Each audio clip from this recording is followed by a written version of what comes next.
নাম শ্ৰী জিতুমণি ডেকা, মাছগাঁও উচ্চ মাধ্যমিক বিদ্যালয়ৰ ছাত্ৰী। পোনপ্ৰথমে মই ইয়াত উপস্থিত থকা বিশিষ্ট ব্যক্তিসকল, লগতে মোৰ শ্ৰদ্ধাৰ শিক্ষক শিক্ষয়িত্ৰীবৃন্দ আৰু মোৰ মৰমৰ বন্ধু বান্ধৱীসকলক আন্তৰিক শুভেচ্ছা জ্ঞাপন কৰিছোঁ। মই শ্ৰদ্ধাৰ জিতেন কলিতা ছাৰক সুধিব বিচাৰিছোঁ যে আমি শিকি থকা গণিতৰ সৈতে বাস্তৱ জীৱনৰ কি সম্পৰ্ক আছে? তুমি বহি লোৱা। আচলতে গণিতৰ বাস্তৱ জীৱনৰ লগত বহুত সম্বন্ধ আছে, আমি সেইটো বুজিয়ে নাপাওঁ। আচলতে গণিতৰ প্ৰয়োগ কি কি ঠাইত হৈ আছে, আমি বহুতে আচলতে আমি গণিত পঢ়ি আছোঁ, কিন্তু তুমি যিটো বিষয়বস্তু পঢ়ি আছা সেইটোৱে আচলতে কিবা কামত ব্যৱহাৰ হৈ আছে, সেইটো আমাৰ কাৰণে অগোচৰেই হৈ আছে। মই কেইদিনমান আগতে এখন বিশ্ববিদ্যালয়ত ভাষণ দিবলৈ মাতিছিলে। তাতেও মই কি কৰিছিলোঁ, এই গণিত সম্পৰ্কে যাতে ল'ৰা ছোৱালীবিলাকে গম পায় ইয়াৰ যে প্ৰয়োগ কিমান জেগাত আছে। তাতে মোৰ বিষয়টো আছিলে ক্ৰায়'চাৰ্জাৰী এণ্ড মেথমেটিক্স। ক্ৰায়' শব্দটোৰ অৰ্থ হৈছে তোমাৰ এক্সট্ৰিমলি ল' টেম্পাৰেচাৰ। আজিকালি কি হৈছে, ক্ৰায়'চাৰ্জাৰী মানে হ'ল ধৰা কৰ্কট ৰোগৰ চিকিৎসা। তাতে কি হয়, টিউমাৰ হয়, হয়নে? সেই টিউমাৰটো যদি উলিয়াই দি টিউমাৰটোৰ তাতে যিখিনি বীজাণু আছে সেইখিনি যদি দেহৰ বাকী অংশত বিয়পি নপৰাকৈ যদি আমি টিউমাৰটো উলিয়াই দিব পাৰোঁ, তেতিয়াহ'লে আমি কি হ'ব, ৰোগীজন কৰ্কট ৰোগৰ পৰা মুক্ত হ'ব, হয়নে? এতিয়া ক্ৰায়'চাৰ্জাৰীত কি কৰে, সেই টিউমাৰটোত তেওঁলোকে লিকুইড নাইট্ৰজেন মানে প্ৰায় 196 ডিগ্ৰী -196 ডিগ্ৰী চেলচিয়াছত লিকুইড নাইট্ৰজেন তেওঁলোকে কি কৰে, তাতে সেই টিউমাৰটোৰ ওপৰত দি টিউমাৰটো ঠাণ্ডা কৰি দিয়ে। এইটো হ'ল ক্ৰায়'চাৰ্জাৰীৰ মূল পদ্ধতি। এতিয়া তোমালোকে ভাবিব পাৰা, ক্ৰায়'চাৰ্জাৰীত গণিত ক'ৰ পৰা আহিব পাৰে? মোৰ তত্ত্বাৱধানত গৱেষণা কৰা এজন পষ্ট ডক্টৰেট ষ্টুডেণ্টে দেখোন তেওঁ এইটো বিষয়ৰ ওপৰতেই গৱেষণা কৰি আছে, কিন্তু তেওঁৰ গৱেষণাটো অন্য ধৰণৰ। তেওঁ কি গৱেষণা কৰিছে, এই ক্ৰায়'চাৰ্জাৰী কৰোঁতে তাতে যিটো তোমাৰ একদম নিম্ন তাপমাত্ৰা যিটো প্ৰয়োগ কৰিলে লিকুইড নাইট্ৰজেনেৰে, গতিকে সেই তাপমাত্ৰাটো প্ৰয়োগ কৰোঁতে তোমাৰতো দেহৰ যিটো স্বাভাৱিক উষ্ণতা সেইটো হ'ল কিমান, 37 ডিগ্ৰী চেলচিয়াছ, কিন্তু ইয়াতেতো -196 ডিগ্ৰী চেলচিয়াছ আমি তাতে এপ্লাই কৰিবলৈ গৈ আছোঁ। গতিকে টিউমাৰটোত সেই -196 ডিগ্ৰী বা তাতকৈ বেছি টেম্পাৰেচাৰ, ধৰা -100 হ'লে হ'ব, সেই টেম্পাৰেচাৰটো পাবলৈ অলপমান সময় ল'ব, হয় নে নহয়? 1 ছেকেণ্ডতেতো লগে লগে ইয়াতে সেইটো ঠাণ্ডা হৈ নাযায়।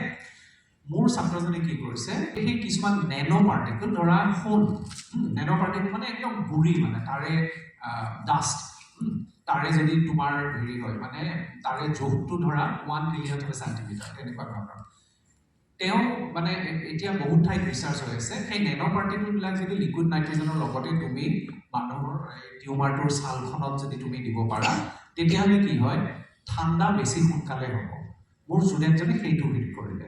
তেওঁ তেওঁৰ ৰিচাৰ্চৰ দ্বাৰা তেওঁ দেখুৱালে যে তুমি যদি নেনো পাৰ্টিকল এপ্লাই নকৰা, তেতিয়াহ'লে তোমাৰ প্ৰায় 600 ছেকেণ্ডতহে তোমাৰ এই টিউমাৰটো তোমাৰ পজিটিভ টেম্পাৰেচাৰৰ পৰা নিগেটিভলৈ যাব।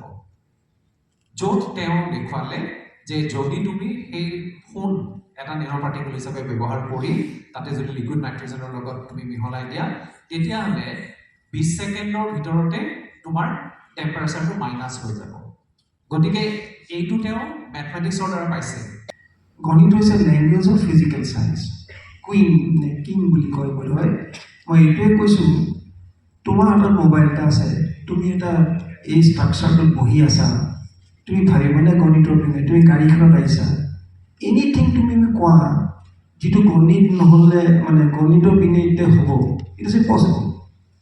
তুমি এটা মোৰ কথা কোৱাচোন, তুমি মোবাইল ফোনটো কোৱা, তুমি যিটো তোমাৰ বিল্ডিঙৰ কথা কোৱা, তুমি গাড়ীখনৰ কথা কোৱা, তুমি স্পেচ ক্ৰাফ্টৰ কথা কোৱা, এতিয়া এনেকুৱা সীমালৈকে চায়েন্স গৈছে যে বহুত সময়ত তুমি এক্সপেৰিমেণ্টো কৰিব নোৱাৰা, গণিতে আমাক দিশ দেখুৱাই দিছে। मैथमेटिक्स हर चीज़ में यूज़ होता है, समाज विज्ञान में भी बहुत मैथमेटिक्स यूज़ होता है। कई सारे बच्चे, मैं हर जगह जाती हूँ, स्कूल्स में, कॉलेज में, मैं बोलती हूँ बच्चों को, क्योंकि बच्चे डर जाते हैं गणित से, क्योंकि गणित में क्या होता है, बहुत सारा नंबर्स होता है, फिर कई बार कुछ चीज़ें जो हम क्लास 3, क्लास 4 में नहीं समझ पाते हैं, फिर 8 क्लास 9 क्लास में जाके हमें लगता है कि नहीं ये तो समझ में नहीं आया है, इसको छोड़ देते हैं, है ना।